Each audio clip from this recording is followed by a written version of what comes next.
End gold buyers, మీ కష్టాల్లో నమ్మకమైన మీ ఆత్మీయ నేస్తం. అరే బాబాయ్ బాబాయ్, నువ్వు అర్జెంట్గా నాకు సహాయం చేయాలి. ఏంట్రా? ముందు కూర్చో మాట్లాడు. ఇప్పుడు చెప్పు ఏంటి? నాకు అప్పు కావాలరా. ఏ నీ కొడుకులకి బంగారు గోచీలు చేయిస్తావా? ఏవీ లేదు, గోచీలు లోపల ఉంటాయి కదా, నువ్వు చేయించినట్లు ఎవరికీ తెలిసే అవకాశం లేదు, డబ్బులు వేస్ట్ అవుతాయేమోనని. చచ్చిన పాముని ఇంకా చంపకురా.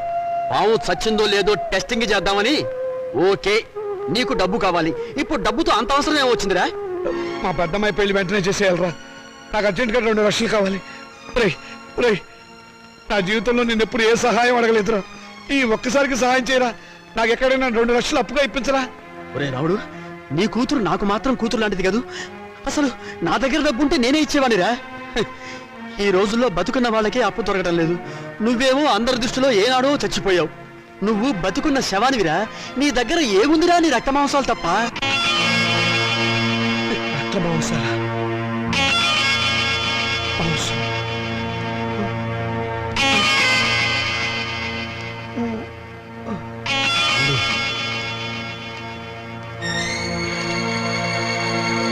నీ దగ్గర ఏముందిరా? నీ రక్త మాంసాలు తప్ప. నీ దగ్గర ఏముందిరా? నీ రక్త మాంసాలు తప్ప. నీ దగ్గర ఏముందిరా? నీ రక్త మాంసాలు తప్ప.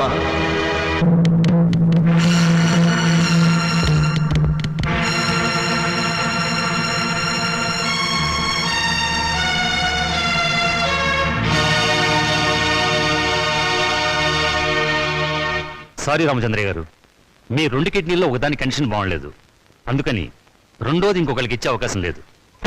ఇస్తే ఏమవుతుంది డాక్టర్? మీ ప్రాణానికే ప్రమాదం.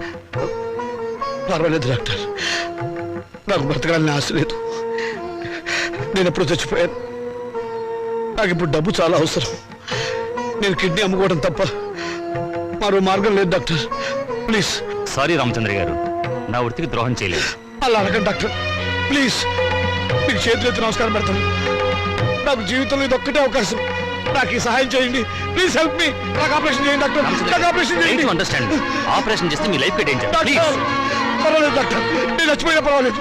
నేను చస్తే అక్కడ 2 ప్రాణాలు బతుకుతాయి డాక్టర్. డాక్టర్ డాక్టర్, మీ కాళ్ళు పట్టుకుని ప్రార్థిస్తున్నాను డాక్టర్, మీ కాళ్ళు పట్టుకుని ప్రార్థిస్తున్నాను. ప్లీజ్, నా జీవితంలో ఈ భారతంలో చేసిన అన్యాయాన్ని ప్రాయశ్చిత్తం చేసుకోవాలి డాక్టర్. ఆ మంచి అవకాశం ఇప్పుడు వచ్చింది డాక్టర్, ఇప్పుడు వచ్చింది. మీరు కాదంటే ఇప్పుడే ఇక్కడే నేను వినేసి చచ్చిపోతాను డాక్టర్. రామచంద్రయ్య గారు, ప్లీజ్.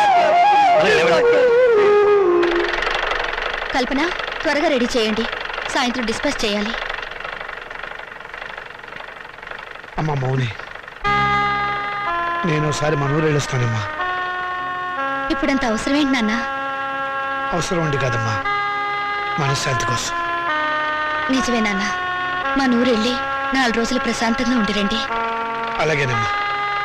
నాన్న, ఈ డబ్బు మీ దగ్గర ఉంచుకోండి. వద్దమ్మా వద్దు, ఇక నేను ఈ రుణబాధను భరించలేను. ఇవ్వవలసిన చేత్తో పుచ్చుకోవాల్సి రావడం. నాన్న, తండ్రి బిడ్డల మధ్య ఆత్మీయత అనుబంధం ఉండాలి కానీ రుణానుబంధం ఉండకూడదు. నిజమేనమ్మా, నీ పట్ల నేను ఎప్పుడు తండ్రిగా ప్రవర్తించలేదు. అందుకే ఇప్పుడు రుణగ్రస్తుని అయిపోయాను. అది తీర్చుకునే ఒకే ఒక్క అవకాశం నేను చచ్చిపోయే లోపుగా ఇవ్వమని ఆ భగవంతుని ప్రార్థిస్తున్నానమ్మా. నాన్న, ఇవేం మాటలు? మీరింకేం మనసులో పెట్టుకోకుండా ప్రశాంతంగా వెళ్ళిరండి. అక్క పెళ్ళి, ఈ అప్పుల సంగతి నేను చూసుకుంటాను. మీ ఆరోగ్యం జాగ్రత్తగా చూసుకోండి.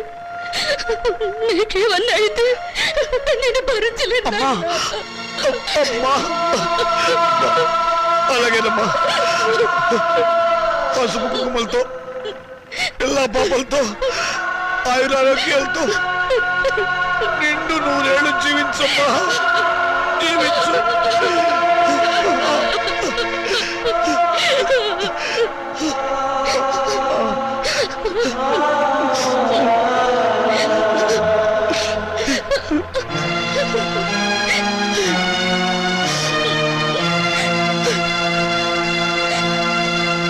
Hello, is it Karimnagar police station? Panjagutta కళ్ళు కాంపౌండేనా?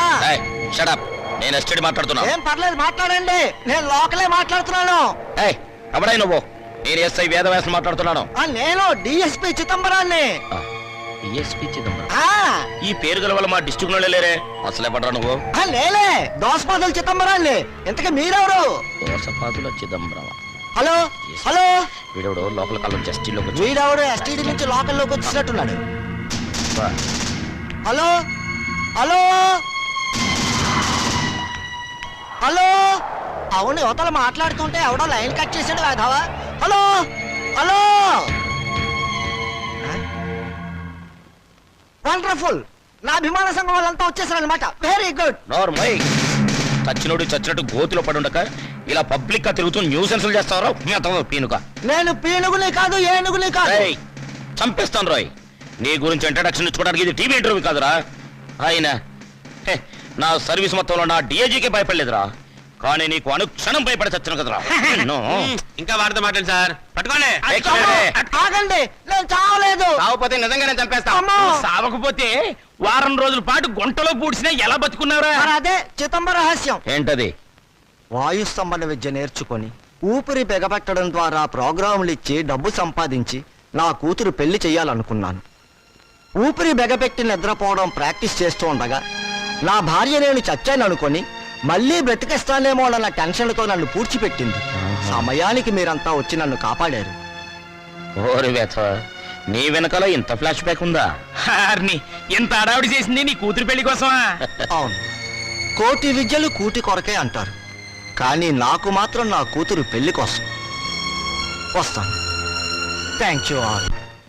పోస్ట్. మౌనిక అంటే మీరేనా? అవును. సంతకం పెట్టండి. Thank you.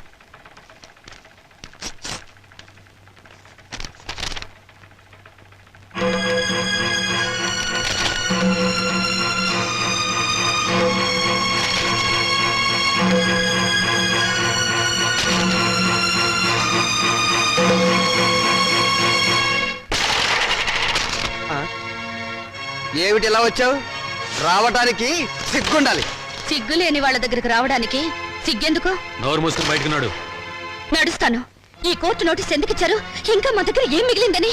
అదే, ఆస్తి మీద సమాన హక్కు కోసం. ఆస్తా ఎక్కడుంది? ఉన్నా మీరేం మిగిల్చారు?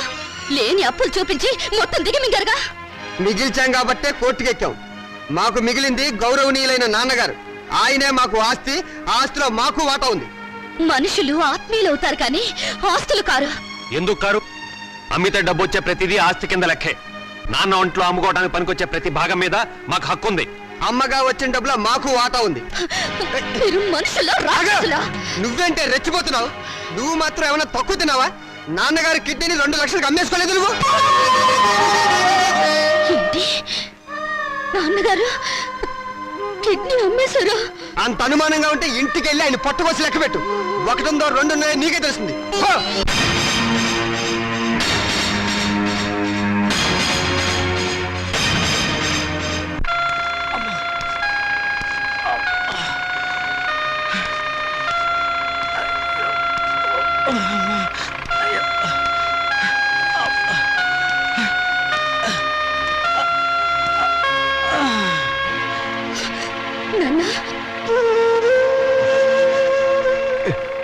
ఏంటమ్మా? ఇప్పుడు నువ్వు ఎక్కడి నుంచి వస్తున్నావు నాన్న? చెప్పానుగా, ఊరెళ్ళొస్తానని. కోరుకున్న మనశ్శాంతి దొరికిందా నాన్న?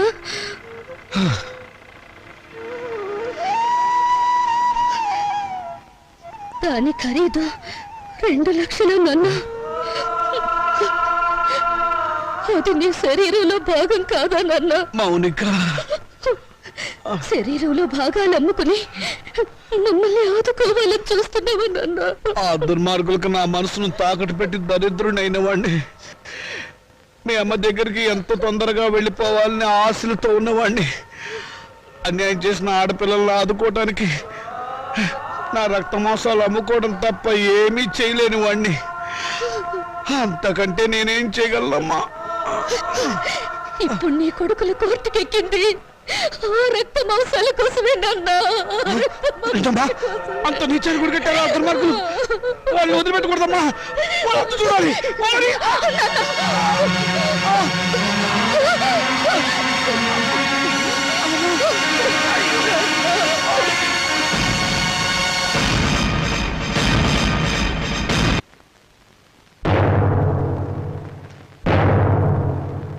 ఆనర్, ఇది ప్రపంచ న్యాయ చరిత్రలోనే కనీ విని ఎరుగని కేసు.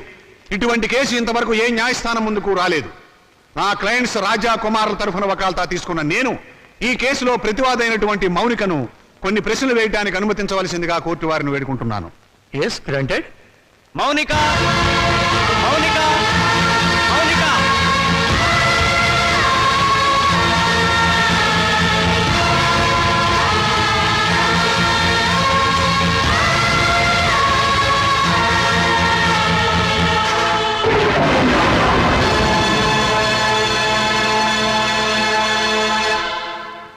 చూడమ్మా మౌనిక, కుమార్ రాజాలు నీకేమవుతారు? కీర్తిశేషులు. తెలుగు రాదా? చచ్చిపోయిన వాళ్ళు. చూశారా చూశారా, ఈ అహంకారంతోనే ఈ మౌనిక సంవత్సరం క్రితం కోర్టుకెక్కింది. హిందూ వారసత్వ చట్టం 1956 ఏపీ యాక్ట్ సెక్షన్ 13A ప్రకారంగా తండ్రి సంపాదించిన ఆస్తిలో కొడుకులతో పాటు కూతుళ్లకు కూడా వాటా ఉందని కోర్టుకెక్కి పోరాడి గెలిచింది. ప్రస్తుత విషయానికి వస్తే నా క్లయింట్స్ తండ్రి రామచంద్రయ్య గారు తన మూత్రపిండాల్ని 2 లక్షల రూపాయలకు అమ్ముకున్నాడు.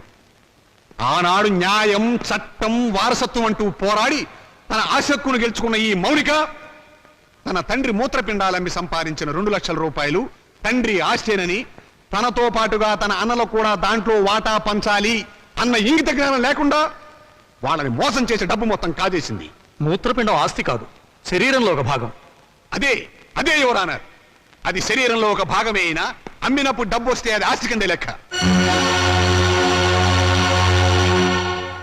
నా క్లయింట్స్ అండి రామచంద్రయ్య శరీరం ఎవరిది?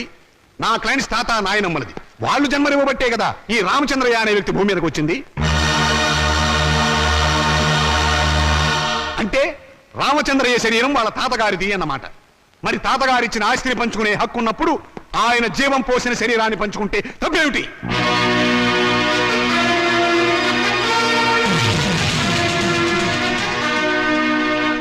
మిస్ మౌనిక, నీ తరఫున లాయర్ ఎవరైనా ఉన్నారా?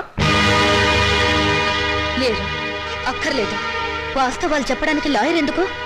మీరే అన్నారుగా మూత్రపిండాలు ఆస్తులు కావని. అమ్మితే డబ్బు వచ్చేది ఏదైనా సరే ఆస్తి కింద లెక్కే. కళ్ళు, చెవులు, గుండె, నెత్తురు వీటన్నిటికి అమ్మినందుకు రేటు ఉంది. ఇవన్నీ ఆస్తి కదా యువర్ ఆనర్. లాయర్ గారు, మీరు కరెక్టే. మీ గుమస్తాకు మీరు జీతం ఎంత ఇస్తారు? 1000 రూపాయలు. ఎందుకు? నాకు సర్వీస్ చేసినందుకు. మీకు సర్వీస్ చేసిన మీ గుమస్తాకి మీరు 1000 రూపాయలు ఇస్తుంటే మమ్మల్ని కన్ని పెంచి పెద్ద చేసినందుకు మా అమ్మకు నాన్నకు మేమేమిస్తే మాత్రం రుణం తీర్చుకోగలం? కనీ పెంచడం కూలి కింద రాదు. ఎందుకు రాదు? తల్లిదండ్రులు వాళ్ళ కామం తీర్చుకోవడానికి ఏకమవుతారు. ఏకమైనప్పుడు మేమెందుకు పుట్టాలి? అది సుశీధర్మం. ధర్మం కాదు, శ్రమ. తల్లిదండ్రులు పిల్లల్ని పుట్టించే యంత్రాలనుకుంటే ఆ యంత్రాలు పడిన శ్రమకు కూలి ఇవ్వాలి. వీళ్ళిచ్చారా? పని చేసే యంత్రానికైనా శక్తి, విశ్రాంతి కావాలి. మీ క్లయింట్స్ యంత్రాల్లో బ్రతికిన నా తల్లిదండ్రులకు అవి ఇచ్చారా? అసలు వాళ్ళని మనుషుల్లో చూసారా? అడగండి యువరానా. వీళ్ళను పుట్టించినందుకు కూలి ఇవ్వాలి. 9 నెలలు మోసిన మా అమ్మ కూలి ఇవ్వాలి. మా నాన్న నిద్ర పంచినందుకు దానికి రేటు కట్టాలి. అమ్మ దగ్గర తాగిన పాలకు, వాళ్ళు పెట్టిన కష్టాలకు, కడుపు మంటకు, మా తల్లిదండ్రులు పడ్డ ఆవేదనకు రేటు కట్టాలి. కట్టమనంట రేటు. శంకర్రావు గారు, మీ సమాధానం ఏమిటి? ఈ వాదనకి అర్థం లేదు యువర్ ఆనర్. ఉంది, అర్థం ఉంది యువరానా. నా తల్లిదండ్రులకు కూలి ఇవ్వమని మీరు జడ్జిమెంట్ చెప్తే వాళ్ళమ్మ కూడా కూలి కోసం కోర్టుకెక్కుతుందని ఆయనకు భయం. Silence, silence. యువర్ ఆనర్, మీరు ప్రతివాదిని మందలించాలి. మౌనిక, మన తాతలకి షుగరు, బీపీ ఉంటే అది వంశంలో అందరికీ వస్తుంది, అవునా? అవును. మరి రోగాలను పంచుకున్నప్పుడు ఆ రోగాలకు కారణమైన అవయవాలను పంచుకోవడంలో తప్పులేదుగా? పంచుకోవచ్చు. Note this point your honour. Lawyer గారు, మా తాతగారు చాలా మంచివారు. ఎందుకు? బుద్ధిమంతుడు కాబట్టి. ఆయన్ని కొడుకులు బాగా చూసుకునేవారు. ఎందుకు? జన్మనిచ్చాడు కాబట్టి. మరి రోగాలు వంశంలో అందరికీ వచ్చినప్పుడు బుద్ధులు కూడా రోగాలతో పాటు రావాలిగా. మీ క్లయింట్స్ కి వచ్చినాయా లేదా అని అడగండి ఒకసారి.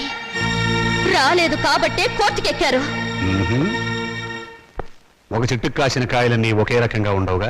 కానీ కాయలు చెట్టును చంపవుగా. మీ క్లయింట్స్ మా నాన్నగారి మూత్రపిండాలమ్మిన సొమ్ము కోసం ఈ కోర్టుకెక్కారు. కానీ కానీ మా నాన్నగారు లేరు. సంవత్సరం క్రితం చచ్చిపోయారు. పచ్చి అబద్ధం. ఆయన బతికే ఉన్నారు. యువరానా, నా మాజీ అన్నలు వీరి క్లయింట్స్ సంవత్సరం క్రితం మా నాన్నగారు చచ్చిపోయారని డాక్టర్ సర్టిఫికేట్ ఇచ్చి ప్రావిడెంట్ ఫండ్ పెన్షన్ తీసుకున్నారు.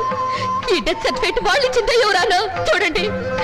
ఎప్పుడో చచ్చిపోయిన మా నాన్నగారు ఇప్పుడు ఎలా వచ్చారు? ఆయనకు మూత్రపిండాలు ఎలా ఉంటాయి చెప్పండి ఎవరానా, చెప్పండి.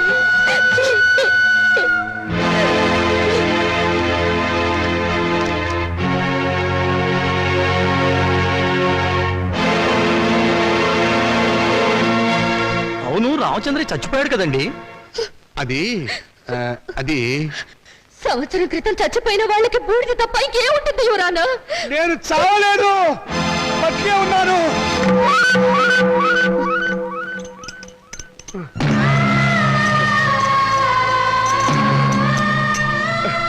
నేను చావలేదు యువరానా, బతికే ఉన్నాను.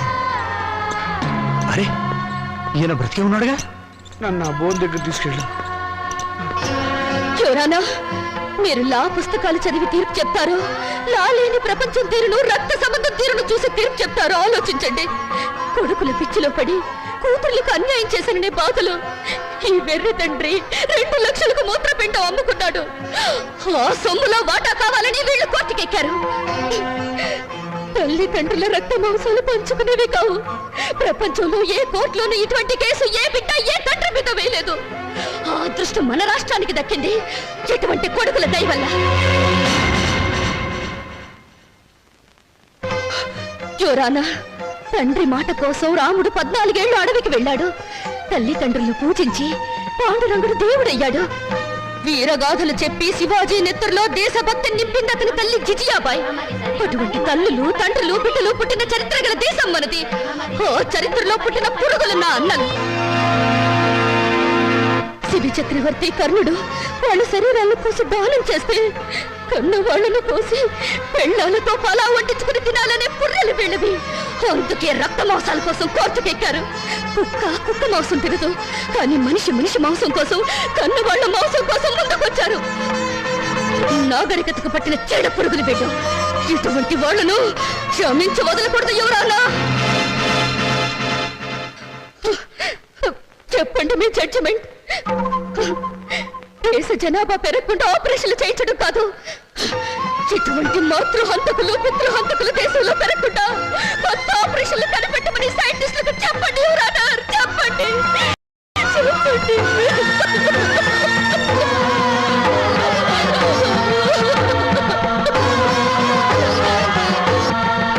మౌనిక చెప్పినట్లు కన్నవాళ్ల రక్తమాంసాల కోసం బిడ్డలు కోర్టుకెక్కడం చరిత్రలో సరికొత్త విషయం.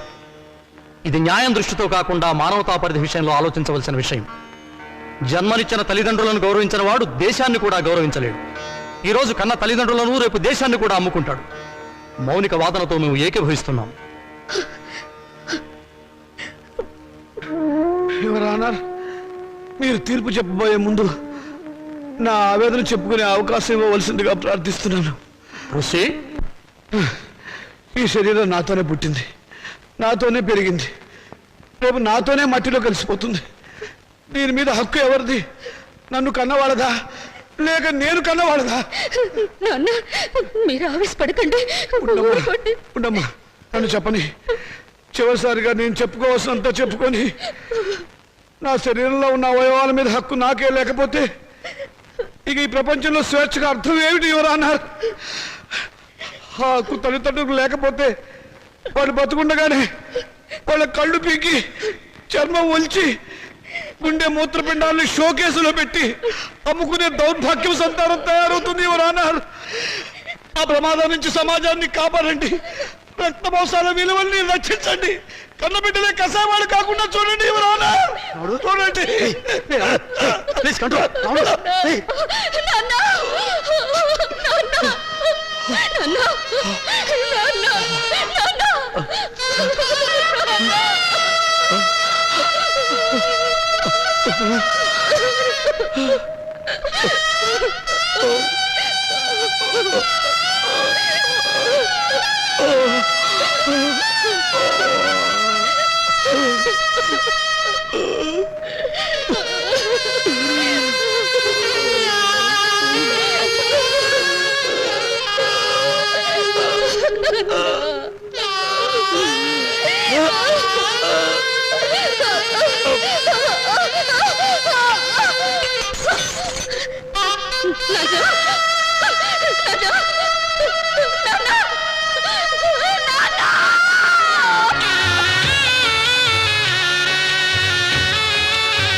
చితిని పండించే హక్కు నీకు లేదు.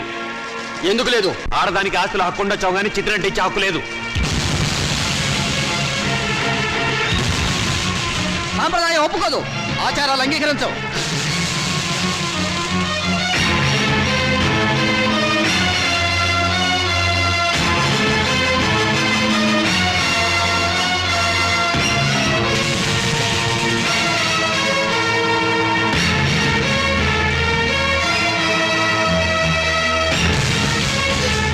ఎందుకు అంగీకరించాం? ఎవరు చెప్పారు? ఎక్కడ రాస్తుంది? అసలు మనం సృష్టించుకున్నవే ఈ సాంప్రదాయాలు, ఆచారాలు. మన మనసుల్లోంచి పుట్టుకొచ్చినవే ఈ ప్రేమలు, ఆప్యాయతలు. అవి లేని మనుషులు వీళ్ళు. ఈ కట్టెలో ఉన్న మనిషి బ్రతుకున్నప్పుడు పున్నామ నరక నుంచి కొడుకులు తప్పిస్తారని పిచ్చి ప్రేమతో కొడుకులు నెత్తికెక్కించుకున్నారు. అందుకు వీళ్ళేం చేశారు అడగండి. బ్రతుకుండగానే చంపారు, స్వార్థంతో పురుగులా చూశారు, ఎంగిరిస్తారు అట్లా వీటిలోకి నెట్టారు. వీళ్ళు ఈ రోజు కొరువు పెట్టి శ్రాద్ధకర్మలు నిర్వర్తించినా ఆయన ఆత్మకు శాంతి చేకూరదు. బతుకుండగా వాడు తిన్నాడో తినలేదో పట్టించుకొని వీళ్ళు వాడి మూత్రపిండాల మీద హక్కుందంటూ కోర్టుకు ఎక్కారు. చెప్పండి, జన్మనిచ్చిన వాళ్ళ పట్ల చూపించే ప్రేమ ఇదేనా? రేపు మీ బిడ్డలో మీ పట్ల ఇలాగే ప్రవర్తిస్తే సమాధానం చెప్పండి. అటువంటి వాళ్ళకు అండగా నిలబడి మాట్లాడడానికి మీరు వచ్చారు. ఈ చచ్చిపోయిన రామచంద్రయ్యకు దేవుడు మాట్లాడే శక్తి ఇవ్వగలిగితే వీళ్ళు ఎంత కిరాతకులో చెప్తాడు. వీళ్ళు చిత్తి వెలిగించిన మండదు, ఈ శవం బూడిది కాదు.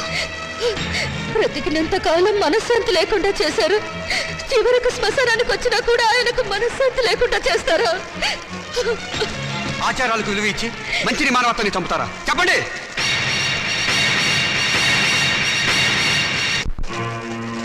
చిచ్చి, వీళ్ళెంత వెదవలని మాకు తెలియదు. ఇంకా చూస్తారని స్థితి లేకుండా వెళ్ళండి. మేము వెళ్ళం. వీళ్ళ సంగతి ఏమిటి ఈరోజు తెలుస్తాం. ఏంట్రా తెలిసేది? మనిషిని మనిషిగా చూడని మనుషులురా మీరు. ఇంకా చూస్తారే? పట్టండి, అనండి, రండి, రండి.